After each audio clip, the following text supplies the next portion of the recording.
Good morning. कल देखो हम डिस्कस कर रहे थे कार्तीय निर्देशांकों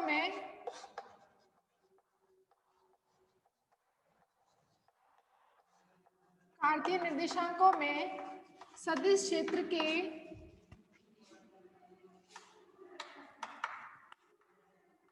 कर्ल का मान।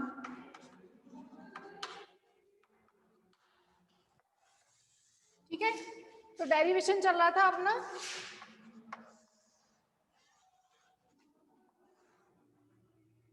ये था आपका x axis, y axis, z axis.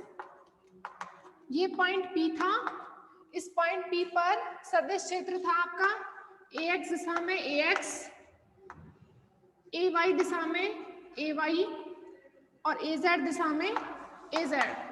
ठीक है, हमने निकालना था इस पॉइंट P पर सदिश क्षेत्र के कर्ल का मान।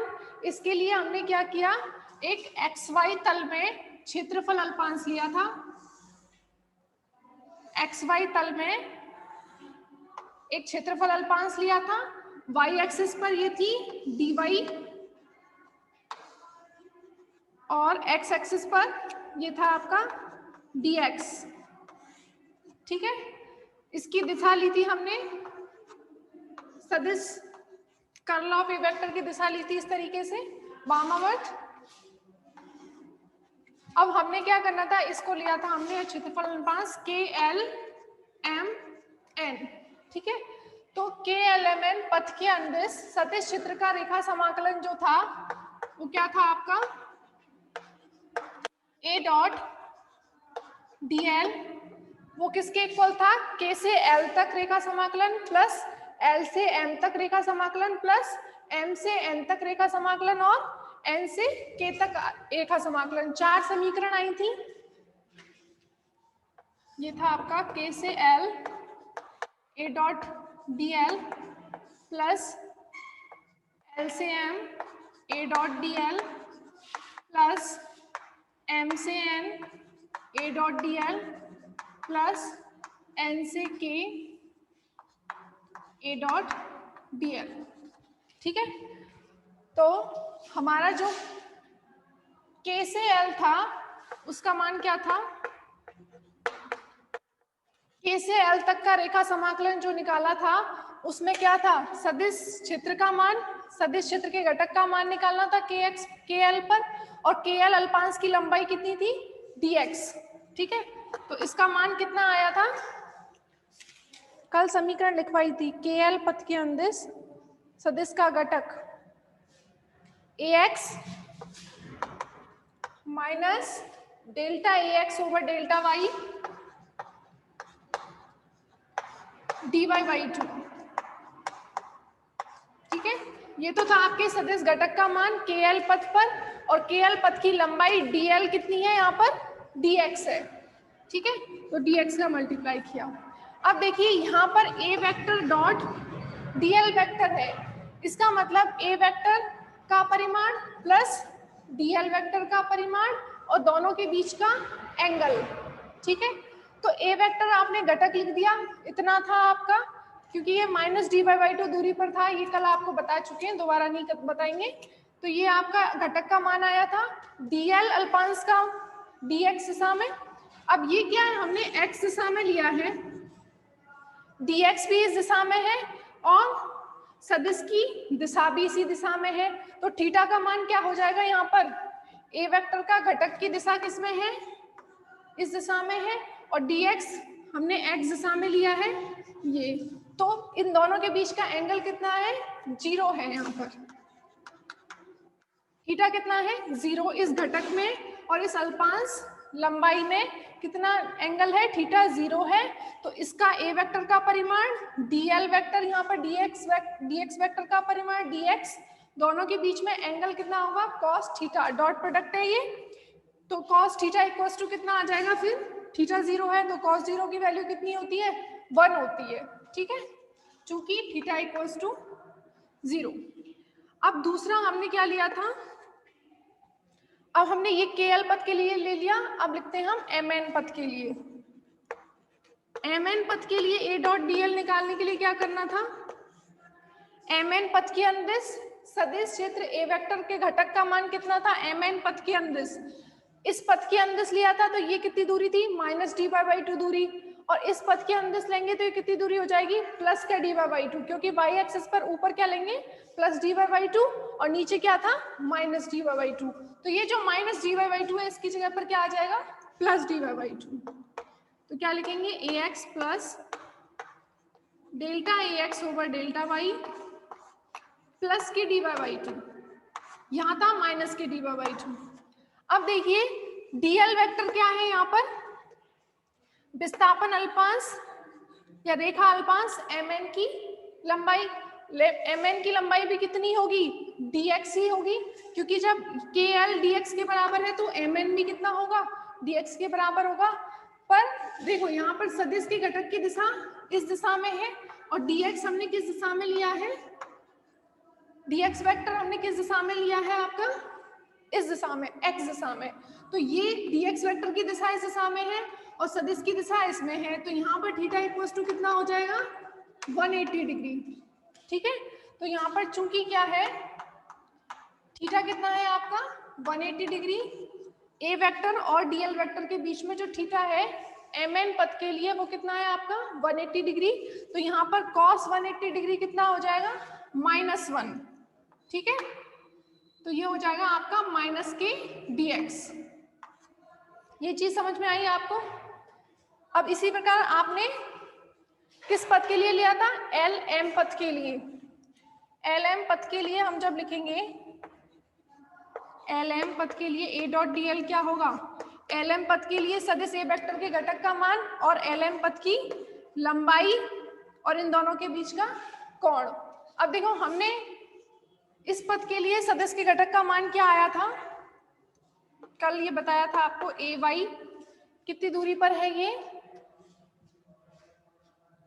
LM पथ के लिए, LM पथ के लिए AY प्लस AY का x दिशा में परिवर्तन delta AY over delta x कितनी दूरी पर है, ये दूरी टोटल dx है, ये दूरी कितनी हो जाएगी dx/2 और ये -x दिशा में -dx/2, तो हम इसके लिए ले रहे हैं तो ये +dx/2। ठीक है, dl रेखा अल्पांश क्या है dy और इसके लिए थीटा कितना है, dy की डायरेक्शन भी हमने इस दिशा में लिया है dy को। ठीक है, और ए वेक्टर का घटक भी आपका किस दिशा में, इसी दिशा में है, तो थीटा यहाँ पर भी कितना होगा 0 होगा, तो थीटा 0 यानी कि cos 0 इक्वल्स टू यहाँ पर 1 आएगा। ठीक है, तो ये भी प्लस का होगा आपका और ये भी प्लस का होगा, ये यहाँ पर माइनस का होगा। ठीक है, अब लास्ट है आपका कौन सा पथ रह गया है, n के पथ के अंदिश, ऊपर लिख रही हूँ n के पथ के अंदिश, दिख रहा है ना, A डॉट DL। अब जब आप n के पथ के लिए लिया था तो इस बिंदु P से दूरी कितनी है, -x दिशा में, माइनस के dx/2, माइनस के dx/2 है ना, तो यहाँ पर प्लस का dx/2 आ रहा है, अब क्या आ जाएगा -dx/2, तो ये आ जाएगा आपका AY minus delta AY over delta x dx/2, minus का लिया है dx/2, और इस पथ की लंबाई कितनी है आपकी dy। ठीक है, जब ये dy है तो ये भी dy होगा, पर आपने dy को किस दिशा में लिया है, y एक्सिस पे, तो ये तो हो गया आपका dy की डायरेक्शन हमने प्लस y एक्सिस में ली है, और ये क्या हो गई आपकी a वेक्टर की डायरेक्शन, तो ये तो इस पर घटक का मान, सदिश के घटक का मान नीचे की तरफ है और dy सदिश की तरफ ऊपर की तरफ, तो यहाँ पर भी थीटा कितना हो जाएगा आपका 180 डिग्री। ठीक है, तो ये हो जाएगा माइनस के dy, चूंकि cos 180 डिग्री कितना होता है आपका -1। cos क्यों ले रहे हैं, डॉट प्रोडक्ट है, a डॉट dl क्या होगा, a का परिमाण dl का परिमाण और दोनों के बीच में एंगल cos थीटा। ठीक है, तो थीटा का मान दो एक्सिस पर तो क्या आएगा 0 आए, दो अल्पांशों के लिए तो 0 होगा और दो के लिए माइनस में होगा 180 डिग्री। ठीक है, अब आपके ये चारों KL पथ के अंदिश, MN पथ के अंदिश, LM पथ के अंदिश और N के चारों पथों के अंदिश आपको क्या मिल गए? रेखा समाकलन। ठीक है, अब टोटल हमें KLMN पथ के अंदिश, इस पूरे बंद पथ के अंदिश रेखा समाकलन निकालना है। चारों को क्या कर देंगे? ऐड कर देंगे। ठीक है, अब चारों को ऐड करेंगे तो मैं डायरेक्ट ऐड कर देती हूँ।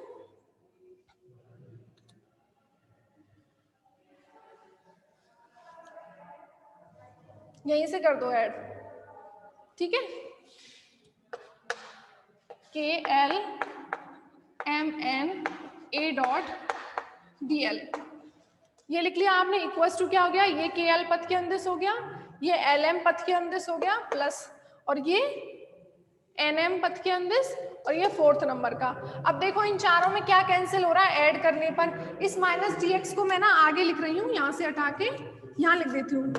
ठीक है, और इस वाले माइनस dy को मैं यहाँ आगे लिख देती हूँ। अब देखो ax से क्या होगा? ax कैंसिल हो जाएगा और ay से ये ay कैंसिल हो जाएगा। अब क्या बचेगा आपके पास? देखो माइनस के delta ax over delta y, और ये भी माइनस के delta ax over delta y, तो ये माइनस के 2 delta ax over delta y हो जाएगा। और देखिए ये है delta ay over delta x plus का, और ये भी माइनस माइनस प्लस हो जाएंगे, प्लस के delta ay over delta x। ठीक है, तो मैं अब ये डायग्राम आप स्क्रीनशॉट ले लो, एक बार स्क्रीनशॉट ले लो।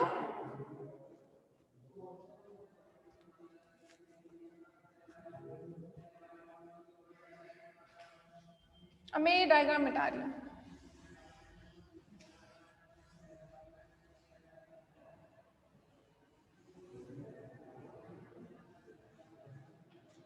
ठीक है, इक्वल्स टू क्या आएगा? चारों को ऐड करने पर 2 टाइम्स माइनस के ये आएगा और 2 टाइम्स प्लस के ये आएगा। सब में क्या हो रहा है? dx dy by 2, dx dy by 2, dx dy by 2, dx dy by 2, चारों में कॉमन आ रहा है, तो इसको तो अलग लिख लेना आप, dx dy by 2। ठीक है, ये सब में कॉमन आ रहा है dx dy by 2। उसके बाद में ये ax कैंसिल हो गया, ay कैंसिल हो गया, बस ये 4 डिजिट बची हैं। इन चारों में से दो दो ऐड हो रही हैं।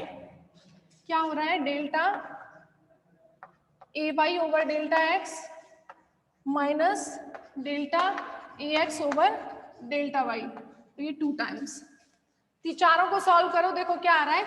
Minus delta ax over delta y minus delta ax over delta y, तो ये 2 टाइम्स हो गया, 2 times minus delta ax over delta y।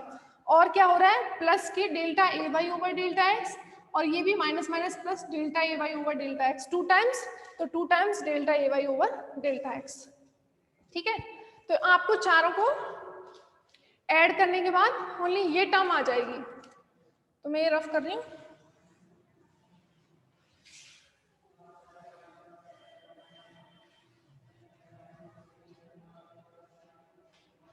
ठीक है, तो अब देखो यहाँ पर क्या आ रहा है? 2 से ये 2 कैंसिल हो जाएगा, तो ये आ गया आपका पूरे बंद पृष्ठ के अंदिश रेखा समाकलन, ये आ गया। अब देखो कर्ल ए वेक्टर की परिभाषा के अनुसार क्या था? समीकरण 1 में कर्ल ए वेक्टर क्या था आपका?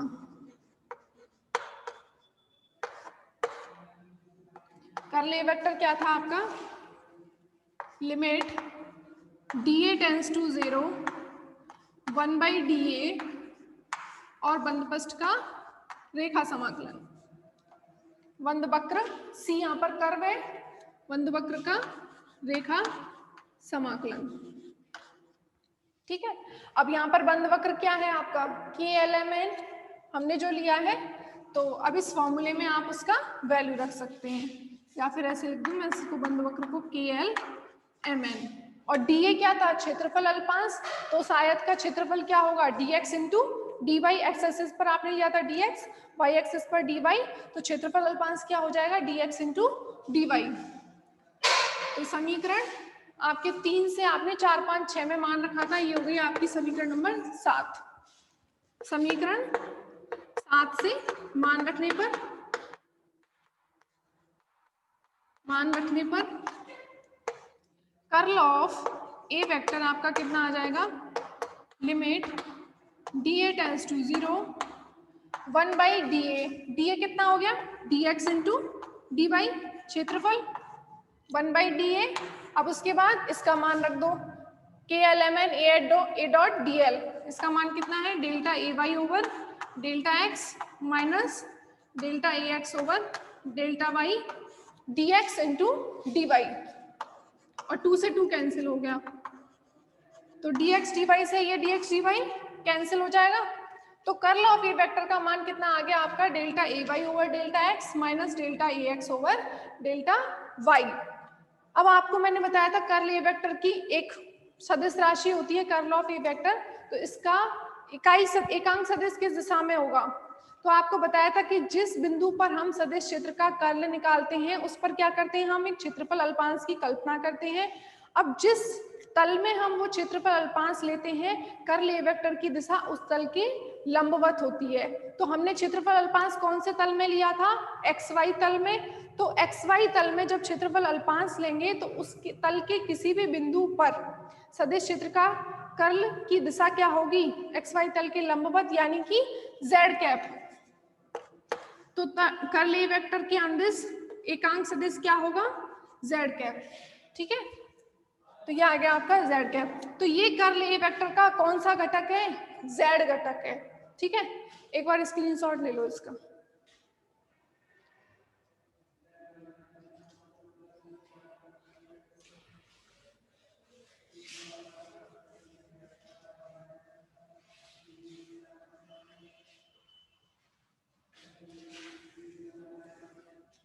ठीक है, ये हो गया आपका कर्ल ए वेक्टर का जेड घटक, ऐसे भी लिख सकते हैं इसको, curl of A vector Z घटक। इसी प्रकार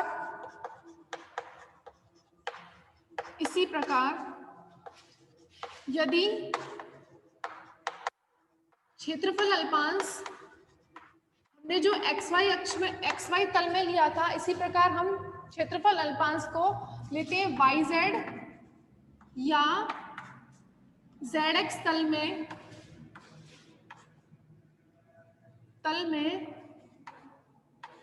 हो तो कर्ल ऑफ ए वेक्टर के, दिख रहा है क्या सर, एक बार स्क्रीन लाओ, कर्ल ए वेक्टर। ठीक है, कर्ल ए वेक्टर का जब देखो वाई जेड तल में लेंगे तो कर्ल ए वेक्टर की कौन सी दिशा में होगा, वाई जेड तल के लंबवत यानी कि एक्स अक्ष की दिशा में होगा। और जब हम जेड एक्स तल में क्षेत्रफल अल्पांश लेंगे तो कर्ल ए वेक्टर की दिशा क्या होगी, जेड एक्स तल के लंबवत यानी कि वाई अक्ष पर। कर्ल ए वेक्टर के यहां पर कौन सा आएगा, एक्स घटक, तथा जेड एक्स में लेंगे तो वाई घटक निम्न प्रकार होंगे।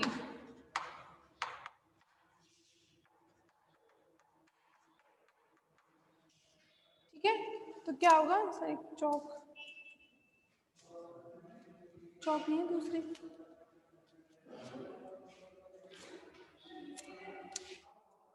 इसमें से निकल गई, इसमें दूसरी डाल दो आप। ठीक है, तो कर्ल ए वेक्टर का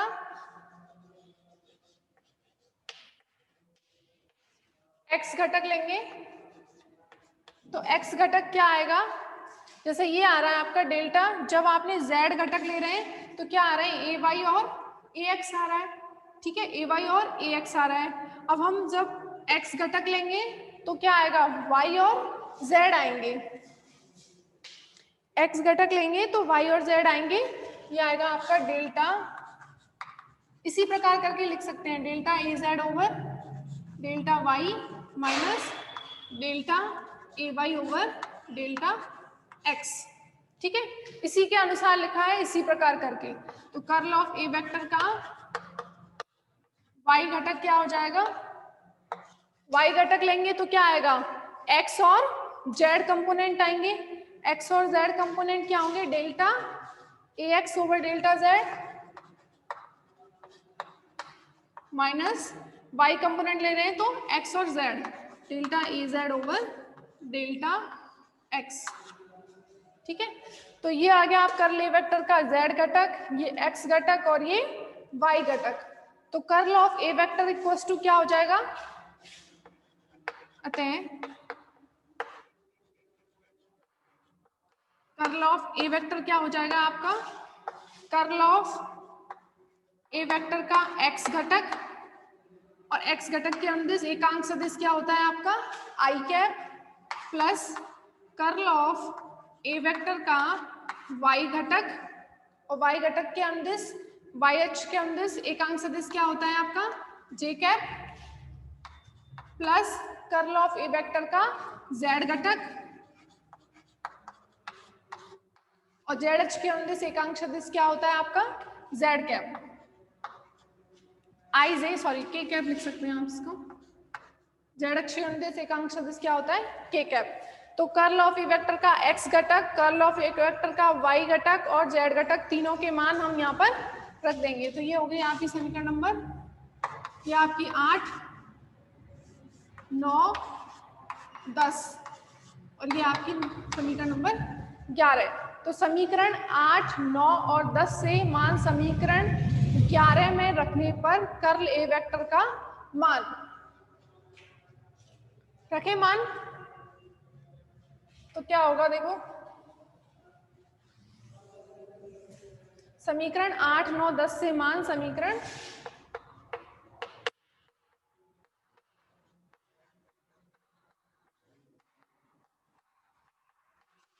11 में रखने पर,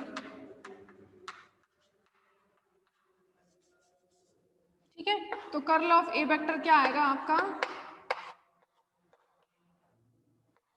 x घटक लिखो आप पहले, delta A Z over delta Y, delta A Y over delta X, x घटक हो गया एकांक सदिश I cap, plus curl A vector का y घटक delta A X over delta Z minus delta A Z over delta X, और ये हो गया आपका z कैप, प्लस z घटक क्या आया था,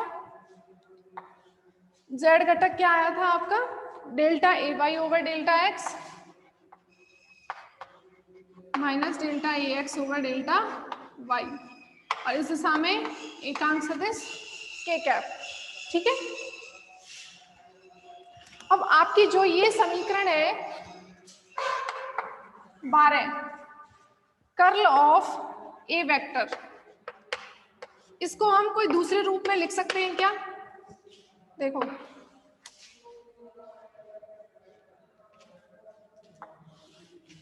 आई cap, J cap, K cap, ठीक है, del over del X, del over del Y, del over del Z और ए एक्स दिख रहा है क्या, ए एक्स, ए वाई और ए जेड, ठीक है, बस इतना ही है। क्या ऐसे लिख सकते हैं इस वाली समीकरण 12 को आप ऐसे लिख सकते हैं क्या, लिख सकते हैं, कैसे लिखेंगे, कैसे लिखेंगे, जैसे देखो पहले क्या लिखते हैं, जैसे आप मैथ में करते हो आई कैप लेना है, मतलब आपको एक्स घटक लेना है, तो आप क्या करते हैं इस रो और इस कॉलम को क्लोज करके इसके साथ मल्टीप्लाई करते हैं, माइनस इसके साथ मल्टीप्लाई करते हैं, किया है ना मैथ में, तो ये हो जाएगा delta A Z over delta Y minus delta A Y over delta Z, sorry यहाँ जेड आएगा, ठीक है, ऐसे लिख सकते हैं आप। फिर आपको जब जेड घटक लेना होता है तो कैसे लिखते हैं, जेड घटक लेना होता है तो इस रो और इस कॉलम को बंद करके फिर delta A X over delta Z, sorry delta del over del X into A Z, del over del Z into del X, ठीक है। फिर जब आपको के घटक लेना होता है, सारणिक हल करते हैं ना आप, तो जेड के कैप घटक लेना होता है तो इस रो और इस कॉलम को क्लोज करके क्या करते हैं, delta A Y over delta X minus delta A X over delta Y, ठीक है। तो इस समीकरण 12 को आप इस फॉर्म में लिख सकते हैं।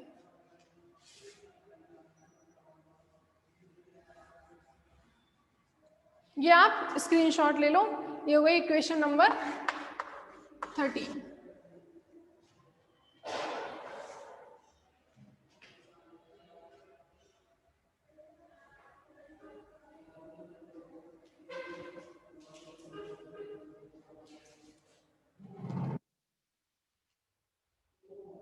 ठीक है,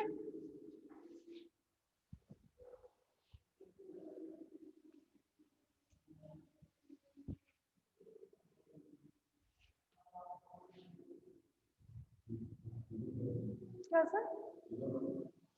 अभी रुको एक सेकंड।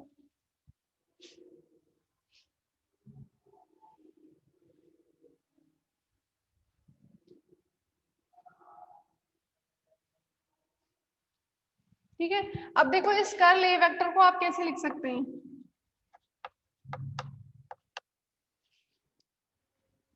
ऐसे लिख सकते हैं क्या? Del over del X I cap plus del over del Y J cap plus del over del Z K cap